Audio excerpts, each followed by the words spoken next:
empezar. Buenas tardes a todos nuevamente. Vamos a continuar con nuestras clases de microbiología. El valor de este mes es el compromiso y nuestra clase del día de ahora es toxoplasmosis.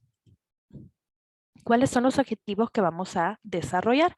Primero vamos a conocer todas las generalidades microbiológicas del Toxoplasma gondii, que es el causante de la enfermedad conocida como toxoplasmosis. Además, vamos a conocer un poco acerca de las repercusiones clínicas que se tienen con los diversos tipos de toxoplasmosis, ya que no solo existe uno, sino que hay diferentes tipos y atacan diferentes tipos de órganos. Además, vamos a explicar el ciclo de vida del parásito y mencionaremos las manifestaciones clínicas más importantes que ustedes deben de conocer.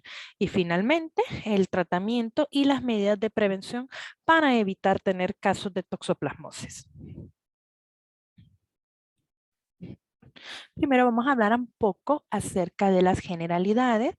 Este parásito fue descubierto en 1908, fue aislado por primera vez por Charles Nicoll y Louis Mancius. Ellos observaron este parásito en muestras de hígado y muestras del vaso de un roedor, que es este que ustedes ven en la imagen, el de la especie Cetonodactylus gundi. Y también en ese año, otro científico, otro médico italiano, Alfonso Splendor, él encontró este parásito en cerebros de conejos. Es ahí donde recibió el nombre de Toxoplasma gondii. Toxo, que significa arco, este nombre fue debido a la forma que tiene el parásito. Si ustedes se fijan aquí, en esta imagen, el parásito tiene una forma de un arco o una luna creciente, como una forma de media luna, y es ahí donde viene el nombre de toxo. Plasma porque invade la sangre y Gondii es debido a la especie del ratón en donde se descubrió por primera vez. Esta infección o este parásito puede permanecer latente toda nuestra vida, pero puede reactivarse en periodos de inmunosupresión. ¿Qué quiere decir esto? Quiere decir de que si yo soy portador de esa enfermedad, pero yo nunca presenté síntomas, pero en algún momento yo tengo una inmunosupresión, una baja de defensas, es ahí donde puedo activar el parásito y darme cuenta o desarrollar síntomas, y es ahí donde yo me puedo dar cuenta que soy portadora de la enfermedad. ¿Qué es lo que deben ustedes conocer acerca del Toxoplasma gondii? Primero y muy importante, es un protozoo intracelular obligado, o sea que obligatoriamente va a vivir dentro de la célula. Su filo es apicomplexa, su clase es Sporozoa, su subclase es Coccidia y pertenece a la familia Sarcodistidae. Hay dos géneros de importancia. Uno de ellos es el Sarcocistis, pero vamos a enfocar en el género Toxoplasma. La especie es Gondii y existen tres tipos de cepas. Las cepas del tipo 1 son las cepas más virulentas, las cepas más agresivas. Entre ellas podemos mencionar a la cepa RH, la cepa ME49 y la cepa CS6. En el caso de las cepas tipo 2, normalmente se van a presentar en los pacientes que tengan infecciones crónicas. Es muy común encontrar cepas del tipo 2 en personas con toxoplasmosis congénita o también en personas inmunodeprimidas que tengan episodios de reactivación. Por ejemplo, un paciente con VIH que contraiga la enfermedad, normalmente son afectados por las cepas del tipo 2. En el caso de las cepas del tipo 3, rara vez se han visto aisladas en los seres humanos. Normalmente las cepas del tipo 3 se encuentran más que todo en los animales. Vamos a hablar acerca de las formas del Toxoplasma gondii. Lo primero que ustedes deben de conocer es que se reproduce de dos formas. Hay reproducción sexual y reproducción asexual. La reproducción del tipo sexual ocurre principalmente en el huésped definitivo. En este caso son los felinos. No solamente los gatos domésticos, sino cualquier tipo de felinos es considerado el hospedero definitivo. En el caso de la reproducción asexual, ocurre tanto en el huésped definitivo como en los hospederos intermediarios. En este caso, ahí vamos incluidos nosotros los seres humanos. El parásito tiene tres formas: los ooquistes, los taquizoitos y los quistes, que también tienen otro nombre, que son los bradizoitos. Los ooquistes tienen forma ovoide, si ustedes se fijan, son ovales, miden aproximadamente entre 10 por 12 micrómetros. Estos ooquistes se producen dentro de los hospederos definitivos. Eso quiere decir que los ooquistes solo se van a producir en los felinos. Para que determinemos que un ooquiste sea infeccioso o decimos que es infeccioso solamente cuando el ooquiste es porule. Un ooquiste es porulado, quiere decir que es maduro y capaz de infectar. Estos ooquistes pueden permanecer viables en la tierra, sobre todo en tierra húmeda, más o menos hasta 18 meses. Este periodo de tiempo puede variar mucho, puede ser que incluso duren mucho más. En el caso del taquizoito, que viene su nombre del griego taqui, que significa rápido, esta es la forma intracelular. Mide de 2 a 4 nanómetros de ancho y de 4 a 8 nanómetros de largo. Su forma es oval o de luna creciente, es una forma muy característica, es la que normalmente nosotros vamos a ver cuando hacemos las pruebas de diagnóstico. Nosotros lo que vemos son taquizoitos en los tejidos infectados. Esto es muy importante, que ustedes lo deben de conocer. De las tres formas del parásito, esta es la forma invasiva rápida. Los taquizoitos se transforman en bradizoitos y a su vez los bradizoitos van a formar los quistes tisulares una vez haya terminado la fase aguda.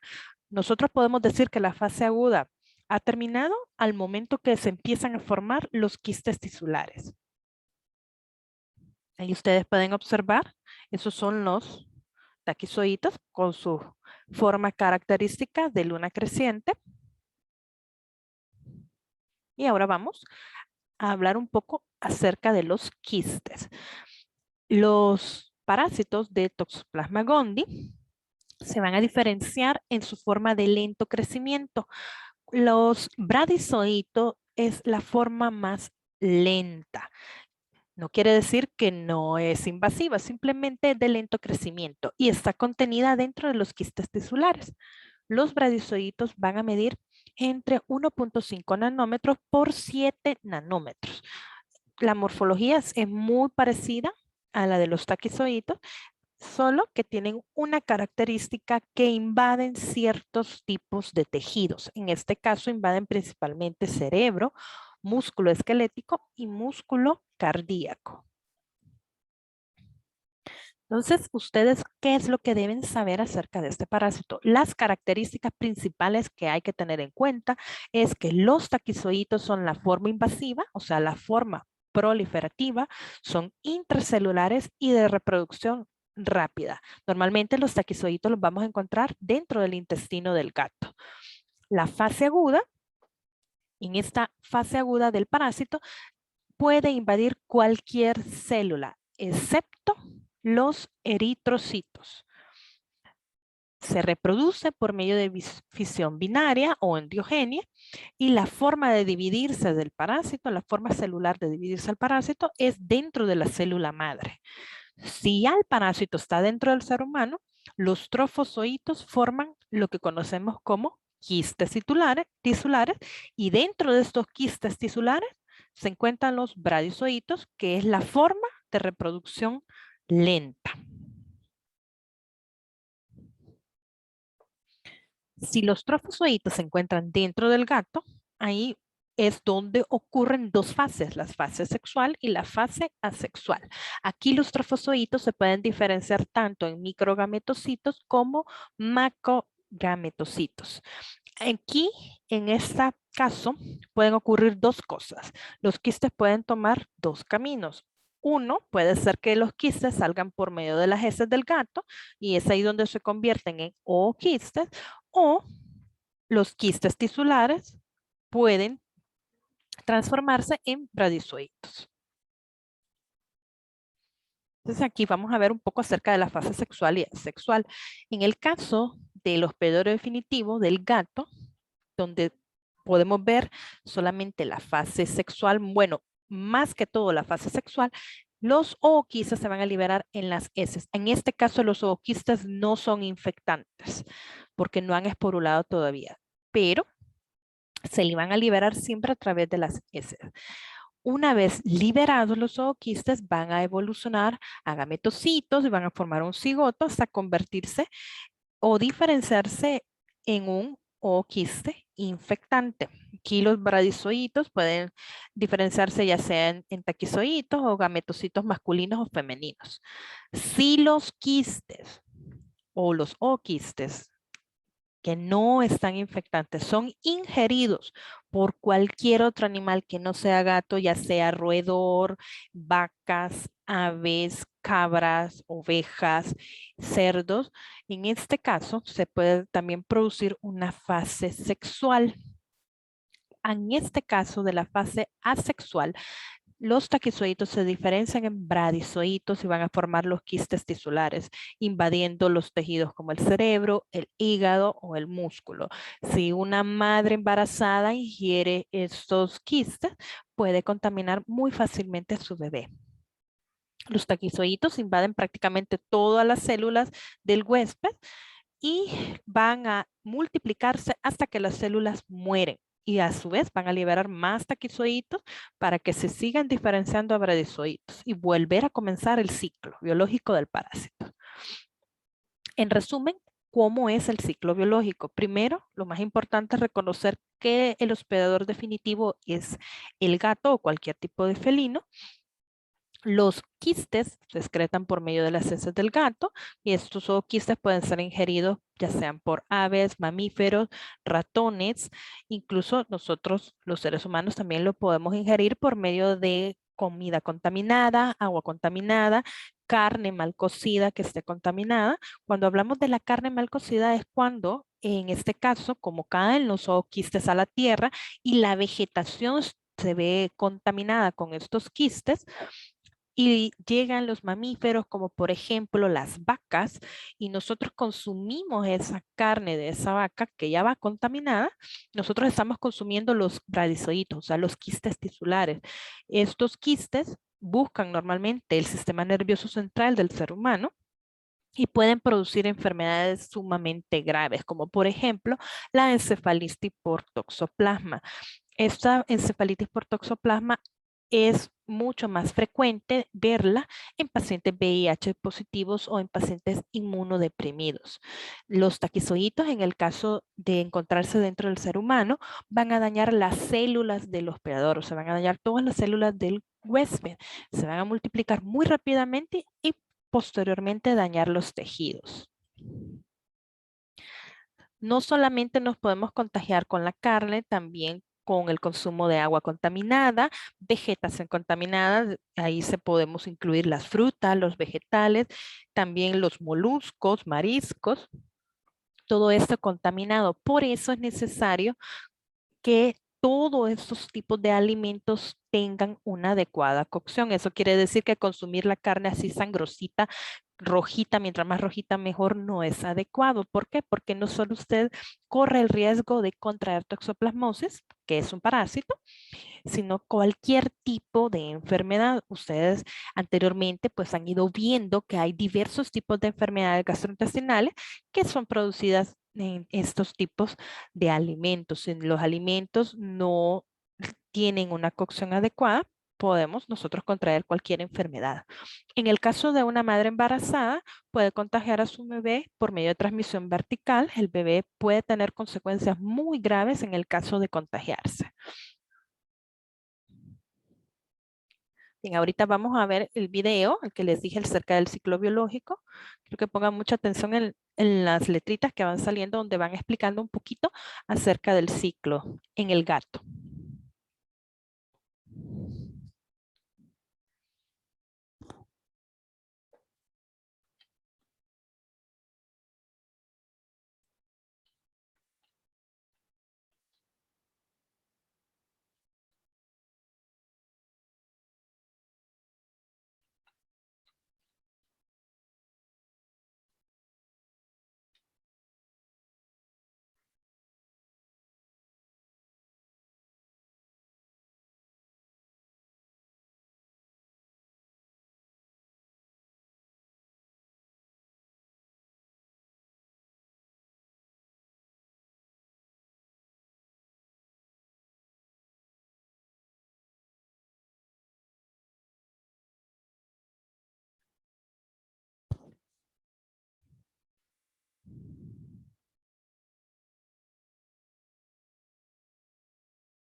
Si ustedes se fijaron en el video, hay diversos tipos de formas de contagio de la toxoplasmosis, no necesariamente al consumir alimentos contaminados, sino también a través de las transfusiones sanguíneas, también a través de los trasplantes de órganos. En estos casos, normalmente cuando se efectúan las transfusiones sanguíneas, se pasa como por un filtro donde se analizan a las personas que van a donar sangre para poder descartar que padezcan cualquier enfermedad. En la actualidad es muy difícil que una persona se contagie de esta forma, pero también no quiere decir que no hayan excepciones. Pueden haber casos en que estos filtros fallen y se pueda colar alguna persona que esté contagiada de cualquier enfermedad y posteriormente al efectuar una transfusión, una persona que esté previamente sana pueda contraer cualquier enfermedad. Lo mismo pasa en el caso de los trasplantes de órganos. Normalmente se pasa por diversos análisis donde se determina que el paciente que va a donar órganos sea un paciente sano. Por lo tanto, esos órganos van libres de cualquier microorganismo potencialmente patógeno. Pero, y a la igual forma, como ocurre en el caso de las transfusiones sanguíneas, pueden haber excepciones. La toxoplasmosis es una enfermedad que está distribuida mundialmente. La prevalencia de esta enfermedad, por ejemplo, en Estados Unidos ronda por un 23% de casos anuales, en Brasil hasta un 84%, en Colombia se estiman alrededor de 60 a 75 casos. Recuerden que estos son más o menos estimados. Pueden haber muchos más casos, incluso pueden haber en otras partes del mundo que no se han tenido en cuenta. La toxoplasmosis es una infección oportunista, sobre todo en aquellas personas que tengan deficiencias de linfocitos T. Una persona con leucemia linfocítica aguda puede ser mucho más sensible a adquirir la enfermedad.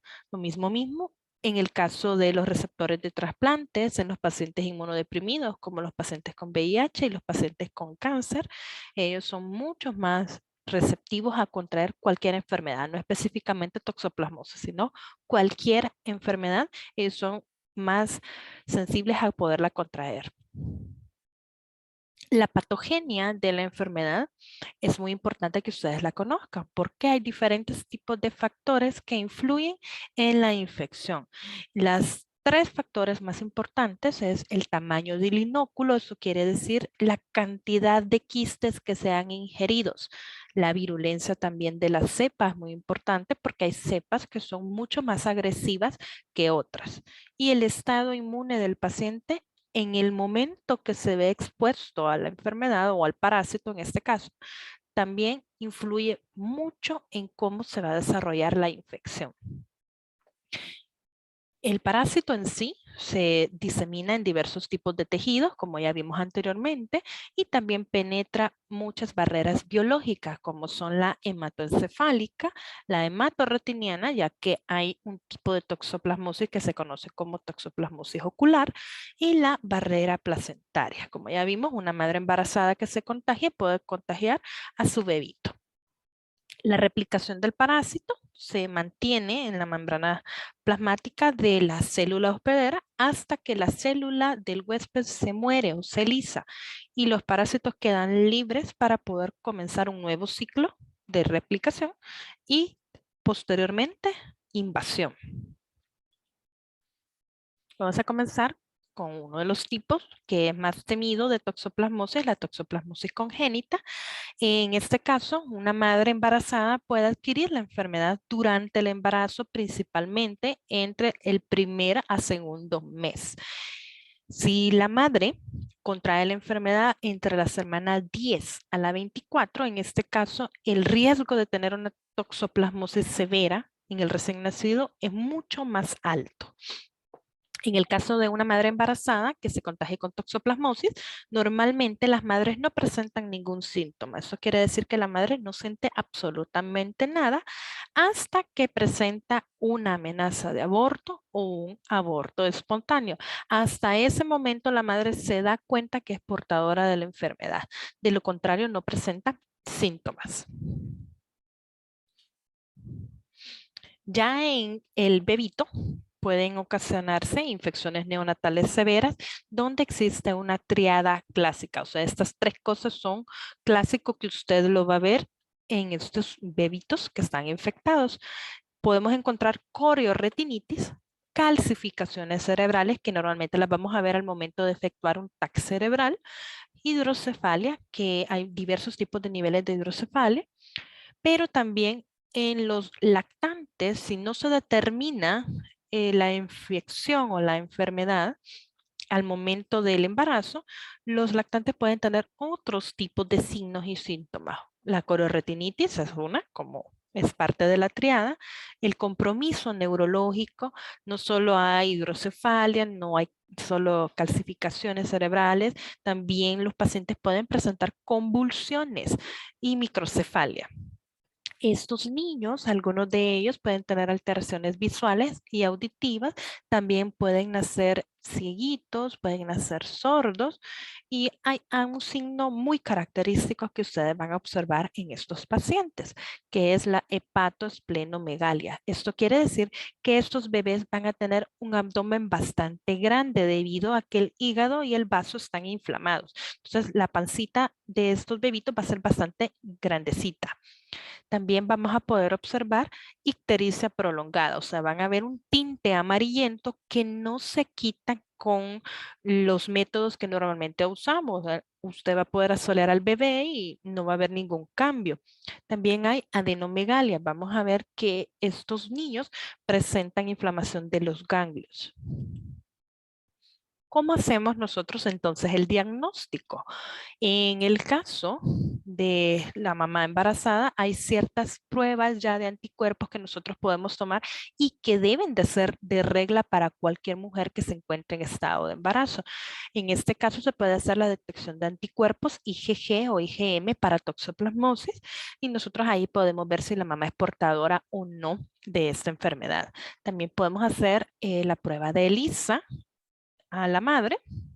Y en el caso ya de los bebés, se puede hacer una PCR a líquido amniótico, podemos hacer biopsias de los tejidos linfáticos y que estos tipos de frotis de muestras son coloreados por medio de la tinción de Wright o la tinción de Gemsa.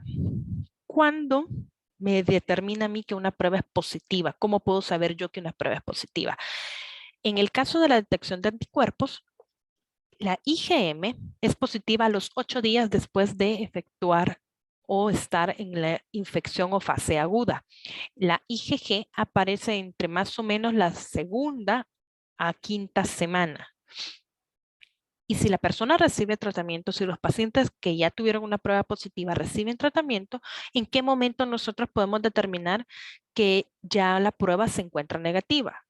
En el caso de detectar los anticuerpos, nosotros la IgM ya no se detecta entre los 9 a 12 meses después del inicio de la infección. La IgA entre los 6 a los 9 meses y la IgE entre los 4 y los 6 meses después del inicio de la infección. Recuerden que en este caso la prueba se vuelve negativa si se recibe el tratamiento. ¿Cuál es el tratamiento y las medidas de prevención que se deben tener, sobre todo en la toxoplasmosis congénita?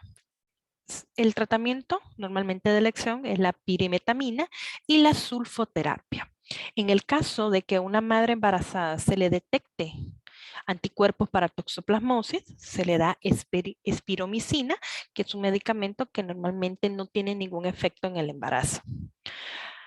También una medida de prevención, porque aquí lo que se busca es evitar que los casos aumenten de toxoplasmosis, es un adecuado tratamiento de las excretas de los gatos. Si se tiene un gatito doméstico, se debe de llevar un adecuado control veterinario, se le deben realizar también las pruebas al gatito. En el caso de que el gatito se le era positivo a toxo, se le da su tratamiento y no hay ningún problema. El adecuado manejo de las excretas del gatito se debe de realizar normalmente con guantes, no tener un contacto directo con las heces, porque nosotros ya sabemos que en las heces van los oquis, entonces se recomienda que no se tenga un contacto directo con las heces. También no comer o no consumir carne mal cocida, o sea que adiós a la carne sangrosita, así a los que les gusta comer carne medio cocida, pues no se lo recomiendo porque nos puede uno contraer cualquier tipo de enfermedad. Y la serología de los anticuerpos para las embarazadas, o sea que de ley o de regla debería de tomarse este tipo de pruebas a cualquier mujer que se encuentre embarazada. Además de la toxoplasmosis congénita, también tenemos la toxoplasmosis adquirida. En este caso, la fase aguda de la enfermedad, las manifestaciones clínicas son muy inespecíficas. Su periodo de incubación varía de 10 a 14 días. ¿Y qué es lo que nosotros normalmente podemos observar? Podemos presentar linfadenitis cervical y occipital. Si ustedes observan, estos ganglios están muy grandes, muy inflamados. Normalmente quienes los tienen se quejan mucho de dolor, pero también hay otros síntomas que pueden llegar a tener, pero como es muy inespecífico, estos síntomas varían de persona a persona. Este cuadro clínico, estas manifestaciones clínicas se autolimitan más o menos entre 3 a 4 semanas, o sea que pueden desaparecer en 3 a 4 semanas sin dejar ningún efecto secundario.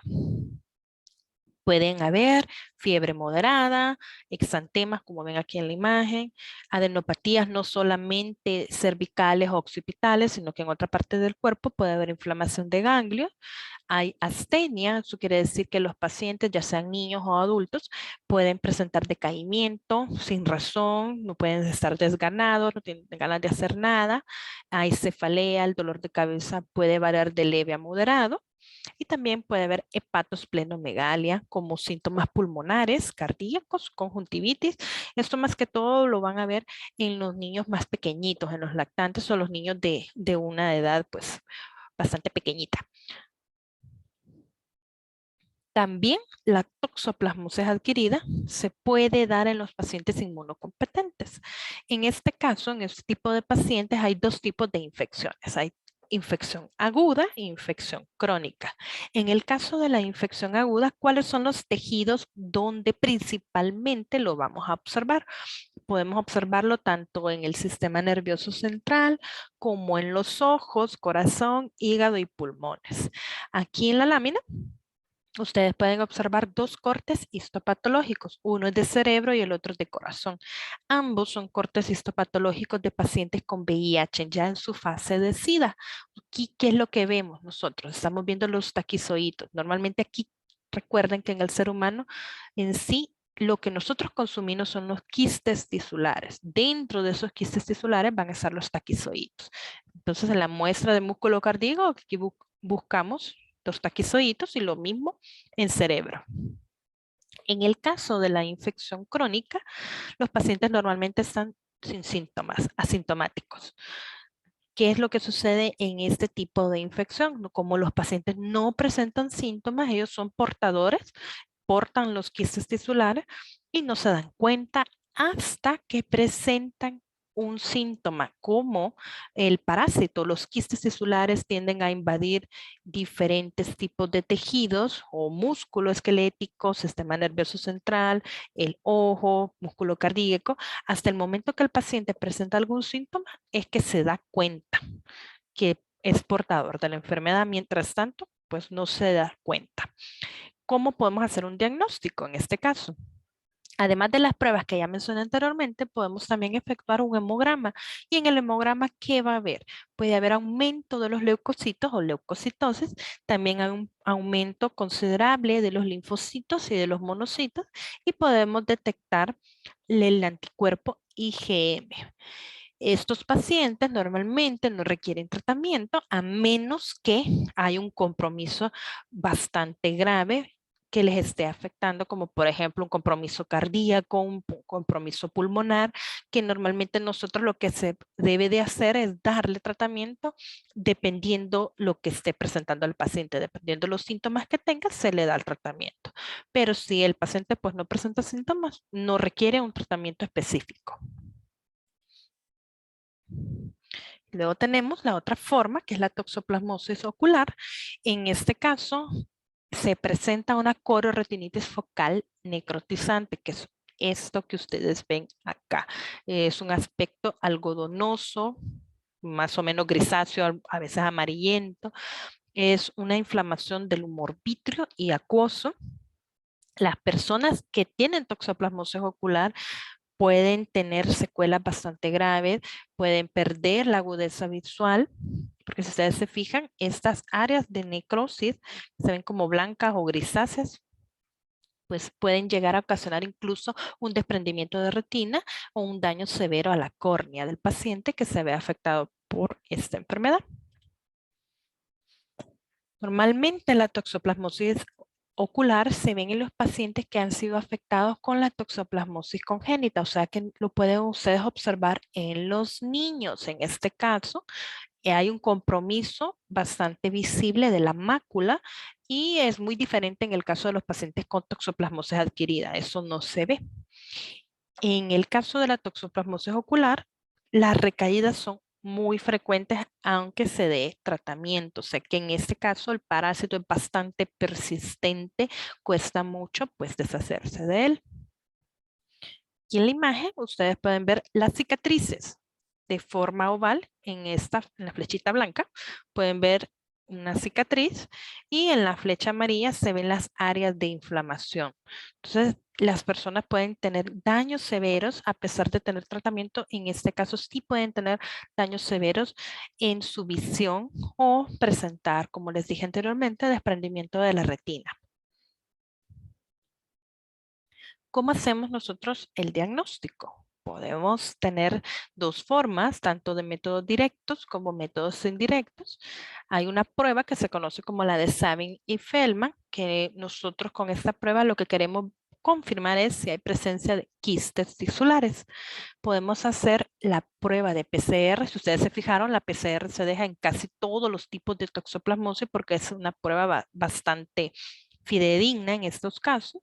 En el caso de si es un niño, se puede hacer una prueba de líquido amniótico, de líquido cefalorraquídeo, de sangre o de orina en el caso de los neonatos, pero también podemos hacer pruebas indirectas, como por ejemplo la toma de los anticuerpos IgG, IgM o IgA, la prueba de ELISA, hemaglutinación, inmunofluorescencia, y aquí miren cómo se ven los taquizoitos en una prueba de inmunofluorescencia. Y para confirmar también la prueba de ELISA, podemos usar la prueba de Western blot. Pero ¿para qué nos sirven realizar todo este tipo de pruebas? La utilidad de las pruebas diagnósticas pues va a depender el tipo de escenario que nosotros como médicos tengamos. Si yo me enfrento, por ejemplo, a un huésped inmunocompetente, un huésped que no esté inmunocomprimido, yo puedo mandar una prueba rápida, en este caso la prueba de anticuerpos IgG o IgM. En el caso que el paciente sea inmunocomprometido, se manda una prueba serológica de IgG e IgM. Y si yo tengo sospechas todavía que el paciente tenga una infección reactivada, se manda la PCR. En el caso de una madre embarazada, se manda la prueba de anticuerpos para toxoplasmosis, que es donde busco encontrar la IgG o la IgM. Entonces aquí puedo determinar si la madre es portadora de la enfermedad. Si la IgM es negativa, yo puedo descartar la infección aguda únicamente los 2 primeros trimestres de embarazo. Si el paciente yo sospecho que el paciente tenga toxoplasmosis congénita, se manda una serología de IgG, IgM e IgA en el caso del recién nacido y a su madre. Se pueden mandar también la prueba de PCR, donde se toman las muestras que les mencioné anteriormente, sangre, orina, líquido cefalorraquídeo. Y en el caso de toxoplasmosis ocular, se manda una PCR de humor vítreo y acuoso y también se puede tomar los anticuerpos IgG o IgM. Estas pruebas son pruebas rápidas. Pero ¿cómo puedo evitar yo contraer la enfermedad? Existen muchas medidas preventivas y la OMS recomienda la inocuidad alimentaria. Si yo ya sé que la enfermedad la puedo contraer en alimentos contaminados, agua contaminada, entonces es ahí donde yo tengo que prestar mucha atención. Además de mantener una adecuada higiene. Eso quiere decir que las personas que manipulen alimentos deben lavarse muy bien sus manos. El lavado de manos, que ustedes han visto incluso ahorita en la pandemia, es muy eficaz para combatir el virus. En este caso, al lavarnos las manos adecuadamente con agua y con jabón, no solo con agua, porque hay muchas personas que así lo hacen, sobre todo al momento de manipular alimentos, se debe de tener una higiene adecuada. Lo otro es separar los alimentos crudos de los cocinados, sobre todo si entre esos alimentos hay carne, hay pescado, hay mariscos. ¿Por qué se tiene que separar estos alimentos? Porque son potencialmente patógenos, porque se descomponen mucho más rápido que otros tipos de alimentos. Entonces, nosotros tenemos que separarlos para impedir la contaminación, porque puedo tener yo un alimento contaminado y otros que no, y al tenerlos juntos es muy fácil que se puedan contaminar todos los alimentos. Lo otro es cocinar muy bien los alimentos. Una adecuada cocción es muy eficaz para evitar cualquier tipo de microorganismo. Ustedes ya se vieron cuántas bacterias ocasionan enfermedades gastrointestinales. También saben que hay bacterias que sobreviven ciertos tipos de temperatura. Entonces, al momento de cocinarlo bien, yo me estoy asegurando que estas bacterias o estos parásitos sean destruidos. Entonces, se puede usar una temperatura de 70 grados y en el caso de si es un alimento líquido, puedo llevarlo a ebullición y así me estoy asegurando que se destruya lo más posible cualquier tipo de microorganismo potencialmente patógeno. También se deben mantener temperaturas seguras. Cuando hablamos de temperaturas seguras es al momento de conservar alimentos. Muchas personas tienen la costumbre de no congelar los alimentos cuando sí deben congelarse, sobre todo las carnes. Las carnes se deben de congelar si usted no las va a consumir inmediatamente. Algunas personas solo las refrigeran, pero no las congelan y es ahí donde los microorganismos patógenos pueden aprovechar a crecer y a contaminar todo el alimento. También el uso de materia prima y agua segura. Si usted ve que el agua que le cae es así como cafecita y usted tiene dudas de que esa agua sea segura, pues no se usa para ni consumo ni para cocinar alimentos. Entonces, todas estas medidas es muy importante para poder evitar no solo la toxoplasmosis, sino cualquier tipo de enfermedad. Así que ya no consuman esa carne sangrosita, los que les gusta consumirla mientras más roja mejor, pues mejor consúmanla bien cocida, hijos. Y la clase pues llega hasta aquí, donde retomamos la información, es en la microbiología de Jawetz, páginas 682 a las 683, y el capítulo 15 de la parasitosis humana de Becerril. Muy bien, hijos, si tienen alguna consulta o duda, pues háganmela en estos momentos.